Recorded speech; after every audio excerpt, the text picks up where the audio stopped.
It was 8:30 a.m. on a Friday, and my inbox was already buzzing. I don't know why, but I didn't like the way it felt when I saw the subject line, "Dinner with the Harpers, 7 p.m. formal invite from HR."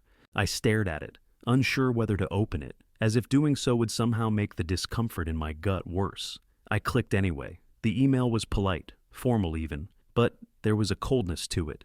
No casual, "Hey Matt," or "Hope you're doing well." Just a straight-up invitation to dinner with Rick, Claire, and Jason Harper. Formal attire requested, 7 p.m. at some upscale restaurant I hadn't heard of. A little too polite for my taste, like they were trying to sound respectful while still keeping a distance. Rick and I had been co-founders long before Apex Tech Solutions was worth $100 million. We'd built the damn thing from scratch, getting it off the ground when no one else thought we could. But somewhere along the way, things shifted. I could feel the cracks in the foundation, and it wasn't just in the company, it was in Rick. We were partners once, but now, it was like I was just a leftover piece of the past. And then, there was Jason. His MBA from Stanford, all his ambition, the way he walked around like he was already the boss. I'd been hearing murmurs about him taking over. He was Rick's heir, and he was eager to prove it. The kid didn't even know what it was like to put in the hours we did. But this dinner, it felt like a silent declaration. They were pushing me out, and I could feel it in my bones.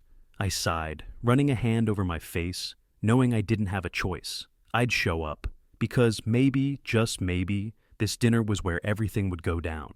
Maybe it was the beginning of the end. I walked into the restaurant and immediately felt out of place. It was all polished marble and soft lighting, the kind of place I would never choose, but Rick probably thought it was appropriate. An upscale gesture for what he expected to be a respectful evening. I was in my usual business attire, but the crisp shirt and tie suddenly felt cheap against the luxury around me. I took a deep breath, told myself it was just a dinner, and I'd get through it. Rick and Claire were already there when I arrived. They greeted me with warm smiles, too warm for my taste, and I forced a smile back. Then came Jason, looking like he'd just stepped out of a business magazine, too polished and way too self-assured. He offered me a handshake that felt more like a power move than anything else. "Good to see you, Matt," he said, but there was an edge to it, something I couldn't quite put my finger on. We sat down, and the conversation started harmless enough, Rick reminiscing about the early days of the company, about how important I was in building it from the ground up. He called me instrumental, crucial. I'd heard it all before, though. I knew what was coming. The compliments felt hollow, empty, like he was trying too hard to sound appreciative. Then Jason jumped in, cutting off the flow of the conversation. "So, Matt, how is it running things around here? Must have been a whole different vibe back when you were in charge." His tone was smooth, but the condescension was impossible to miss. Like he didn't see me as a partner anymore, just some old relic who had outlived his usefulness. I could feel my jaw tighten. I didn't say anything, just nodded and took a sip of my wine, letting it burn down my throat. The waiter arrived with the main course. Steak, perfectly medium rare, fancy sides piled high. But I wasn't hungry. The conversation had already shifted, and the food felt irrelevant. Rick was talking now, his voice taking on a more serious tone. "So, Matt, we've been thinking about the long-term vision for Apex. You know, where we go from here." He paused, then threw out a term that made my stomach churn. Fresh leadership, new perspectives. I knew exactly where this was going. Jason was going to take more responsibilities. He was already positioning himself as the future, as if the company was some kind of inheritance. Rick shot me a look, like he was trying to soften the blow. "Jason's got a lot of potential, Matt. We're looking at a smooth transition. A transition." That was the word I'd been waiting for. That was the moment I'd known would come sooner or later. But hearing it in the air, hanging between us, still hit like a punch to the gut. I kept my face neutral, but inside, I was boiling. The word exit was hanging just on the edge of his lips. It was all coming to a head. They wanted me gone, and they thought I'd just accept it. Jason leaned forward, his eyes glinting with that same arrogance he wore like a badge. "You've been part of the old guard for so long, Matt," he said, his voice almost a sneer. "But it's time for someone younger to take the reins, someone who gets the way the world works now." I stayed silent, but my blood was rushing in my ears. The way he said it, like I didn't belong anymore, like I was already obsolete. It was like being erased from the history I'd helped make. I should have said something, should have argued, but I just sat there, feeling every ounce of respect I'd ever had for Rick slip away. And then Rick dropped the bomb. "We're offering you a generous exit, Matt. It'll be smooth. You can transition out with dignity." His words were soft, but they hit hard. This wasn't about leadership. This was about removing me. Jason, smug as ever, let out a quiet laugh. You're a great guy, Matt, but it's clear. This is the past now. We're moving forward. The past. I was the past. And suddenly it wasn't just an uncomfortable dinner. It was a plan unfolding in front of me. A plan I was no longer a part of. The weight of it all crushed me, but I didn't let it show. I leaned back, trying to keep my voice steady, to keep the anger from spilling out. I'd spent years building this company, working my ass off, and this was how they saw me now? The past? I wasn't done yet, not by a long shot. I walked into the office Monday morning like nothing had happened. Same coffee in hand, same keycard beep at the door, same tight nods from the few people who still made eye contact. But I felt it, the shift. It wasn't loud, it wasn't obvious, but it was there. The meetings I usually sat in on, canceled, rescheduled, or moved without notice. My calendar was suddenly clean, too clean, like I was a guest in my own house. In the break room, I passed two junior execs whispering near the fridge. One of them said, "Jason's already building his team. He's got that whole West Coast mindset, way more aggressive." When they noticed me, they froze, like they got caught talking shit about a teacher. I didn't say a word, just poured my coffee and walked out. Back at my desk, I stared at my monitor. Emails kept coming in like normal, like the machine was still pretending everything was fine. But the chain had shifted. I wasn't on it anymore. Calls that used to come to me were going straight to Jason. Vendors I'd worked with for years were suddenly looping in new leadership. My title still said partner, but I was a figurehead now, a trophy they didn't want on display. Rick didn't even have the balls to look me in the eye. He passed my office twice that week, head down, no words. Just like that, decades of loyalty turned into silence. But I hadn't forgotten everything. And I sure as hell hadn't forgotten what Rick promised me back in the beginning, when we were two nobodies building Apex out of a garage. One late night, over takeout and burnt coffee, he handed me a thin envelope, 5% of the company, for sticking through the worst of it, he'd said. I never touched it, never sold, never cashed out. That Friday, I pulled up the shareholder agreement from my private files, scanned through it line by line, my name, 5%, full voting rights, non-dilutable. It was all still valid. No one had bothered to buy me out because they figured I'd just fade away. Big mistake. I started gathering everything. Financials, board activity, internal updates, Jason's new org chart. I kept it quiet. Didn't print anything. Just backed up copies to my encrypted drive. The more I dug, the more obvious it became. They were prepping for something big. A sale maybe, or a restructure. Something they didn't want me involved in. I requested the meeting with Rick, and when I walked into his office, I could see the change in him. The old Rick, the sharp, confident guy who used to be the rock of this company, was gone. In his place was a man who looked like he hadn't slept in months. His face was drawn, his eyes a little too tired, like he was holding something back. Maybe he was. "Matt," he said, motioning for me to sit. His voice was flat, like he was trying to sound casual, but couldn't quite pull it off. "What's on your mind?" I stayed standing for a moment, looking at him. "I think we both know what this is about." Rick sighed and rubbed his forehead, clearly uncomfortable. "Look, I'm sorry about how things have been. It's just, everything's changing. We're trying to position Apex for the future, you know? I thought we could avoid this, but it's been coming for a while." I didn't let him finish. I reached into my bag and pulled out the shareholder agreement, dropping it onto his desk with a thud. He stared at it for a second before looking up at me, confusion flashing in his eyes. "I still hold 5% of this company, Rick," I said, keeping my voice steady. "Full voting rights. You're not pushing me out like this, not without a say in what happens next." Rick's expression tightened. I saw him swallow hard. He wasn't expecting this. "Matt, I'm not interested in the generous severance you're offering me," I cut him off. "I'm interested in understanding exactly what you're doing with this company. What's the plan here? And don't give me the vision for the future speech. I've heard that one already." His fingers drummed nervously on the desk, but he tried to hide it. "We're evolving, Matt. The company's evolving. We need a new perspective moving forward. Jason's been doing a great job with that." "Jason? Of course." I already knew it, but hearing Rick say it like it was something he believed in, I wanted to punch something. Instead, I leaned forward, letting the silence settle between us. "You're preparing to sell, aren't you?" I said, my voice quiet but sharp. "That's what all this is about, isn't it? The layoffs, the changes. You're clearing the way to cash out." Rick's eyes flickered for a split second, then he went rigid. "It's not like that, Matt. It's not personal. It's business. The company needs to adapt to the market.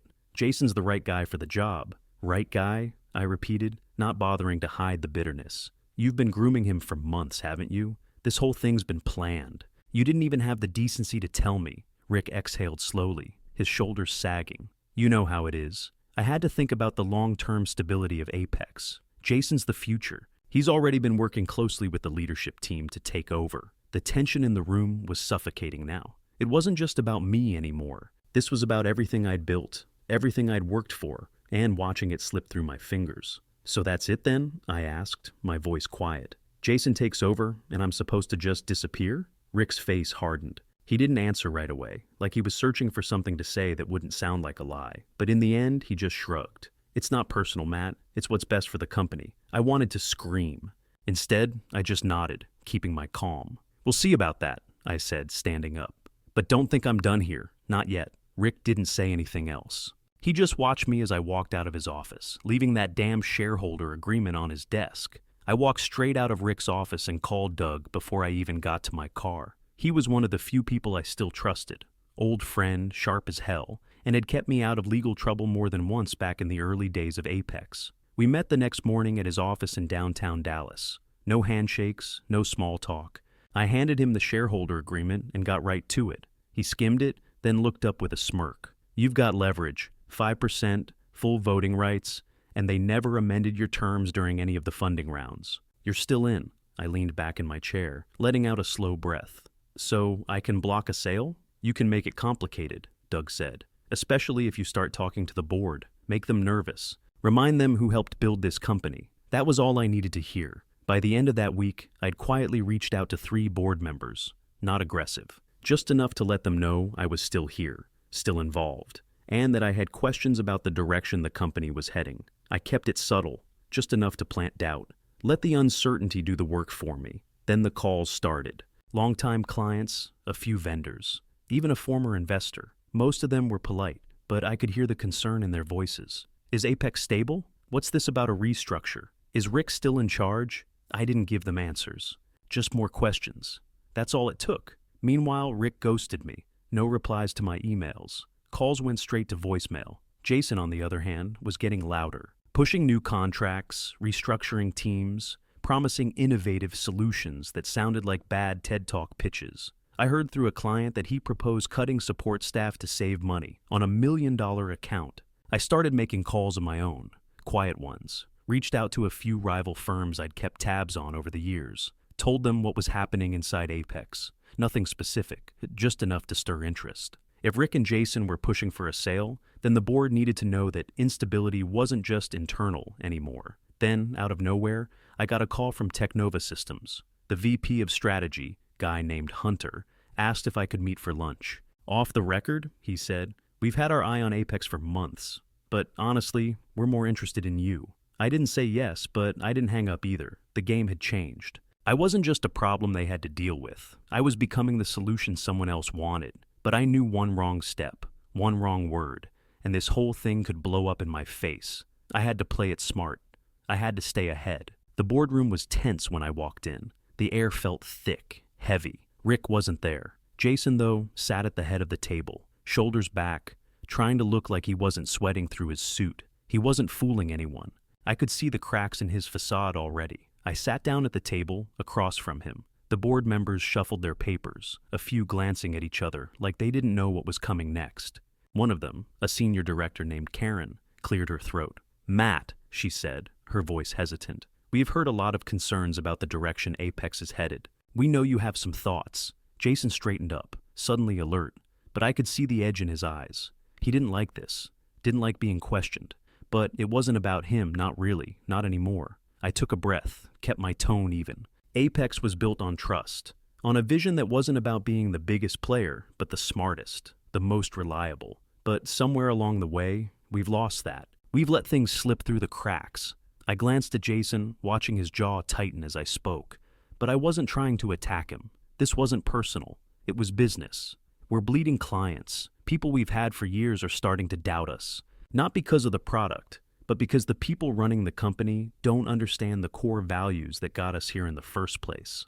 Decisions are being made rashly, without thought for long-term impact.